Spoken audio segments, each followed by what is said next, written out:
আসসালামু আলাইকুম রহমতুল্লাহি ওবরাকাতুহ।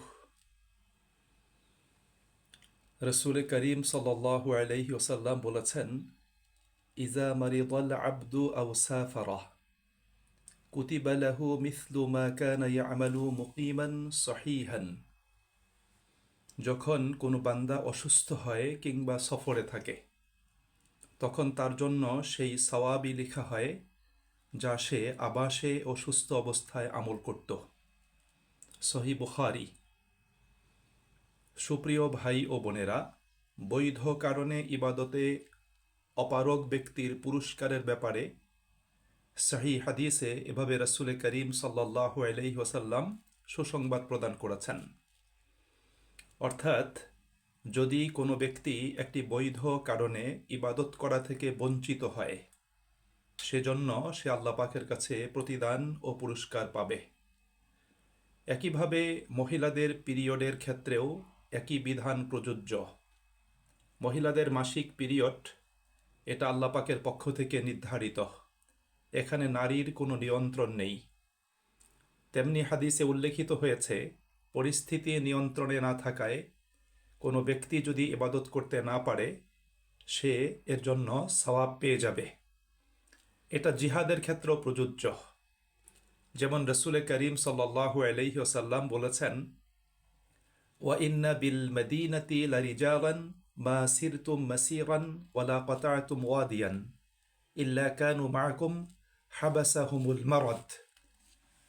আল্লাহ রসুল সাল্লাল্লাহু আলাইহি ওয়াসাল্লাম বলেন, মদিনাতে কিছু লোক এমন রয়েছে যারা তোমাদের সাথে কোনো সফর করেনি এবং কোনো উপত্যকা অতিক্রম করেনি, কিন্তু সওয়াবের দিক থেকে তারা তোমাদের সাথেই রয়েছে।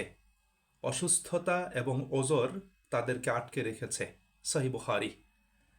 সুতরাং কোনো বোন, কোনো মহিলা এই ব্যাপারে তার দুঃখ নেয়ার বা হতাশ হওয়ার বা যন্ত্রণা বোধ করার কোনো কারণ নেই। যেসব বোন, মহিলা ইবাদত করতে পারছেন না, তারা কার্যত ইবাদত না করেও ইবাদতের মধ্যেই আছেন এবং তার নেকি লাভ করবেন। সম্মানিত ভাই এবং বোনেরা, রমাদানে পিরিয়ড চলাকালীন সময়ে বিশেষ মুহূর্তে একজন মহিলা তিনি কি কি ইবাদত করতে পারবেন? পিরিয়ড চলাকালীন সময়ে একজন মহিলার জন্য সলাত, সিয়াম এবং বাইতুল্লাহর তাওয়াফ ছাড়া, আবার বলছি, সলাত তথা নামাজ, সিয়াম তথা রোজা এবং কাবা শরীফের তাওয়াফ ব্যতীত বাকি সব ইবাদতই তিনি করতে পারবেন। তবে এ সময়ে ছুটে যাওয়া অর্থাৎ পালন না করা রোজাগুলো, সিয়ামগুলো তিনি পরে কাজা আদায় করবেন, কিন্তু সলাতের কোনো কাজা আদায় করতে হবে না। আল্লাহ রাব্বুল আলামিন কোরআনুল কারীমে বলেছেন, ফামান কানা মিনকুম মারিদান আও আলা সাফারিন ফাইদ্দাতুম মিন আইয়ামিন উখার। রমাদানে তোমাদের কেউ যদি অসুস্থ হয় বা সফরে থাকে, সে অপর দিবসসমূহে তা গণনা করবে। অর্থাৎ অপর দিবসসমূহে রমাদানের পরে সে সেই সিয়ামগুলো পালন করে নিবে। অনেক বোন মনে করেন, যেহেতু বিশেষ সময়ে তারা সওম পালন করতে পারছেন না, সলাত আদায় করতে পারছেন না, তাই রমাদানে তাদের করার আর কোনো কিছু নেই। তাই তারা এই পবিত্র ও বরকতময় সময়গুলো অবজ্ঞা অবহেলা করে টেলিভিশন দেখে অথবা সোশ্যাল মিডিয়াতে ঢুকে তারা শুয়ে বসে তাদের সময়গুলো নষ্ট করে ফেলেন। মনে রাখতে হবে, সলাত সিয়াম না থাকলেও এ মোবারক সময়ে তাদের করার অনেক কিছু রয়েছে। যেমন তারা জিকির আসকার করতে পারেন, তসবিহ তাহলিল পাঠ করতে পারেন, দোয়া মোনাজাত করতে পারেন এবং তারা স্পর্শ ছাড়া, মুখস্থ অথবা স্পর্শ ছাড়া দেখে দেখেও তারা কোরআন তেলাওয়াত করতে পারেন। এই মর্মে স্কলারদের মতামত রয়েছে। এবং এই মুহূর্তে কেউ যদি স্পর্শ ছাড়া কোরআন পড়তে চান, তাহলে তিনি আইপ্যাড, আইফোন এবং কম্পিউটার ব্যবহার করতে পারেন। সেই ক্ষেত্রে তাকে কোরআনের মাসহাফ স্পর্শ করতে হবে না। তাফসির অধ্যয়ন করতে পারেন, হাদিস পড়তে পারেন এবং ইসলামিক বই পুস্তক তিনি অধ্যয়ন করতে পারেন। রমাদানে প্রত্যেক মা বোনের, মহিলাদের ঘরের কাজের একটা সুন্দর পরিকল্পনা থাকা দরকার, যাতে বারাকাপূর্ণ সময়গুলো ঘরের কাজে এবং রান্নাঘরে নষ্ট হয়ে না যায়। আর পুরুষ সদস্যদের উচিত হলো নারীদের উপর ঘরের সকল কাজের বোঝা চাপিয়ে না দিয়ে সকলে তাদেরকে সহযোগিতা করে তাদের ইবাদতের পথগুলো সহজ করে দেয়া দরকার। প্রিয় ভাই এবং বোনেরা, নারীদের মাসিক, ঋতুস্রাব এবং সন্তান প্রসবজনিত স্রাব চলাকালীন সময়ে তারা সওম পালন করবে না। তারা পরবর্তী সময়ে সওমের কাজা আদায় করবে। যদি কোনো নারীর সূর্যাস্তের সামান্য পূর্বেও পিরিয়ড শুরু হয়ে যায়, তাহলে তার সেদিনের সওমটা বাতিল হয়ে যাবে। তাকে সেদিনের সওম পরে কাজা করতে হবে। যদি কোনো নারী রামাদানের দিনের বেলায় কোনো অংশে তার পিরিয়ড থেকে পবিত্র হয়, অর্থাৎ দিনের কোনো একটা অংশে তিনি পিরিয়ড থেকে পবিত্র হলেন, তবে তাকে দিনের বাকি অংশ সওম পালন করতে হবে না। তিনি এই সওমটার পরে কাজা আদায় করবেন। পিরিয়ড চলাকালীন সময়ে সাহরি, ইফতার তৈরি করা, পরিবেশন করা, এতে কোনো সমস্যা নাই। একজন পিরিয়ড চলাকালীন মহিলা তিনি ইফতার তৈরি করতে পারবেন, পরিবারের সদস্যদেরকে ইফতার পরিবেশন করতে পারবেন, খাবার পরিবেশন করতে পারবেন, অর্থাৎ স্বাভাবিক সকল কাজই তিনি করতে সক্ষম, তিনি এটা করতে পারবেন।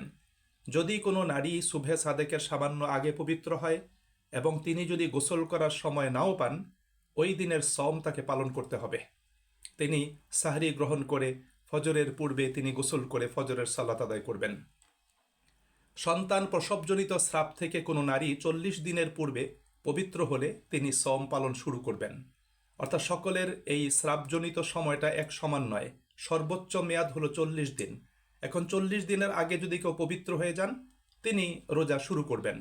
আবার কারো যদি 40 দিনের পরেও স্রাব যদি অব্যাহত থাকে, বন্ধ না হয়, তিনি এই অবস্থাতেও তিনি কি করবেন? গোসল করে তিনি সওম পালন শুরু করবেন। কেননা এটা তার সন্তান মানে প্রসবজনিত এটা স্রাব নয়, এটা তার রক্তপ্রদরজনিত একটা রোগ।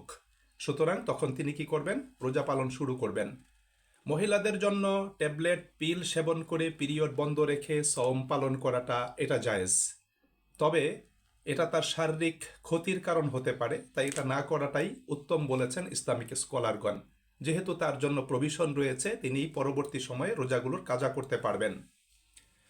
যেই নারী প্রাপ্তবয়স্ক হওয়ার পর সওম পালন করেন নাই বা পিরিয়ডের সময়ের সওমগুলোর কাজা করেন নাই, তিনি সেই গুনাহের জন্য আল্লাহ পাকের কাছে ক্ষমা প্রার্থনা করবেন এবং তিনি সমপরিমাণ সওমের কাজা করাটা শুরু করবেন। তিনি হিসেব করে দেখবেন তার জীবনে কতগুলো রোজা কাজা হয়েছে, তিনি সেগুলো আদায় করার জন্য চেষ্টা করবেন। গর্ভবতী এবং স্তন্যদায়িনী নারীদের সওম ভঙ্গ করাটা জায়েজ, তারা তা পরে কাজা করবেন। তবে তারা তাদের মধ্যে যারা শারীরিকভাবে সুস্থ এবং শক্তিশালী এবং সন্তানের ক্ষতি হওয়ার কোনো আশঙ্কা যদি না থাকে, তাহলে তারা সওম পালন করতে পারেন। গর্ভবতী এবং স্তন্যদানকারী নারীদের ভাঙ্গা সিয়ামের ফিদিয়া তারা দিবেন না, অর্থাৎ কাফফারা দিবেন না। তারা পরবর্তী সুবিধা মতো সময় সেটা কাজা আদায় করে নেবেন। নারীদের মাসিক ঋতুস্রাব এবং সন্তান প্রসবজনিত স্রাব চলাকালীন সময়ের ভাঙ্গা সময়ের কাজা পরবর্তী রামাদানের পূর্বে তারা এই লম্বা সময় পর্যন্ত তারা এটা আদায় করতে পারবেন। অর্থাৎ পরবর্তী রামাদান শুরু হওয়ার আগ পর্যন্ত তারা সুবিধা মতো সময়ে এই ভাঙ্গা রোজাগুলোর কাজা তারা আদায় করে ফেলবেন। যে সমস্ত নারীদের স্বামী ঘরে থাকে, বাড়িতে থাকে, তারা যদি কখনো কোনো নফল রোজা আদায় করতে চান, তাহলে স্বামীর সাথে পরামর্শ করে তারপর তারা নফল রোজা পালন করবেন। সুপ্রিয় ভাই এবং বন্ধুরা, আল্লাহ ইজ ভেরি কাইন্ড। আল্লাহ আমাদের প্রতি অত্যন্ত দয়ালু। আল্লাহ রাব্বুল আলামিন শরীয়তের কোনো কঠিন বোঝা আমাদের উপর চাপিয়ে দেননি। আল্লাহ তাআলা কোরআনে সূরা বাকারাতে বলেছেন, লা ইউকাল্লিফুল্লাহু নাফসান ইল্লা উসআহা। মানুষ বহন করতে পারবে না, পালন করতে পারবে না এমন সাধ্যের অতীত কোনো দায়িত্বের বোঝা তার উপর চাপিয়ে দেওয়া হয়নি। অন্য আয়াতে আল্লাহ তাআলা বলেছেন, ইউরিদুল্লাহু বিকুমুল ইউসরা ওয়ালা ইউরিদু বিকুমুল উসরা। তোমাদের জন্য যা সহজ সেটা আল্লাহ রাব্বুল আলামিন চান, এবং তোমাদের জন্য যেটা কঠিন সেটা আল্লাহ রাব্বুল আলামিন চান না। আর হাদিসে রাসূল করিম সাল্লাল্লাহু আলাইহি ওয়াসাল্লাম বলেছেন, ইয়াসসিরু ওয়ালা তুআসসিরু। তোমরা সহজ করো, তোমরা কঠিন করো না। বাশশিরু ওয়ালা তুনাফফিরু। তোমরা মানুষকে উৎসাহিত করো, সুসংবাদ দান করো, এবং মানুষকে তোমরা নিরুৎসাহিত করো না। সুপ্রিয় ভাই এবং বন্ধুরা, ইসলাম মানব জাতির কল্যাণের জন্য এবং ইসলামী শরীয়তের বিধিবিধানগুলোও মানুষের কল্যাণের জন্য। এই জন্য আল্লাহ রাব্বুল আলামিন সহজতা আমাদেরকে প্রদান করেছেন, কোনো কঠিন বোঝা আল্লাহ পাক আমাদের উপর চাপিয়ে দেননি। এই জন্য সম্মানিত মা বোনদের উদ্দেশ্যে আমার আরজ এবং আকুল আবেদন, আপনারা এই বিশেষ সময়ে, পিরিয়ড চলাকালীন সময়ে মূল্যবান সময়কে নষ্ট করবেন না। এ সময় নামাজ আদায় করতে হবে না, রোজাও রাখতে হবে না, বাকি অন্যান্য ব্যক্তিগত মানে কোরআন হাদিস অধ্যয়ন, ইসলামী সাহিত্য অধ্যয়ন, তাসবিহ তাহলিল জিকির আসকার দোয়া মুনাজাতে নিজেদেরকে নিয়োজিত এবং ব্যস্ত রাখবেন এবং আল্লাহ পাকের কাছে কল্যাণের আশা করবেন। নিশ্চয়ই আল্লাহ রাব্বুল আলামিন আপনাদেরকে কল্যাণ প্রদান করে আল্লাহ পাক আপনাদেরকে সৌভাগ্যের অধিকারী করবেন। আল্লাহ রাব্বুল আলামিন এই বিষয়ে আমাদেরকে আরও ব্যাপকভাবে জানার এবং বুঝার এবং আন্তরিকতার সাথে মেনে চলার আল্লাহ পাক তৌফিক নসিব করুন। কোনো বোন যদি এই ব্যাপারে তাদের মাসালাজনিত কারণে সন্দেহ তাদের সৃষ্টি হয়, তাহলে তারা তাদের স্বামীর মাধ্যমে অথবা সরাসরি কোনো স্কলারের ফোন নাম্বারে ফোন করে তাদের সাথে যোগাযোগ করে মাসালাগুলো তিনি সমাধান করে নেবেন। তাহলে তার জন্য পালন করাটা সহজ হবে। আল্লাহ রাব্বুল আলামিন আমাদের সকলকে তৌফিক দান করুন। ওয়াসসালামু আলাইকুম ওয়া রাহমাতুল্লাহি ওয়া বারাকাতুহু।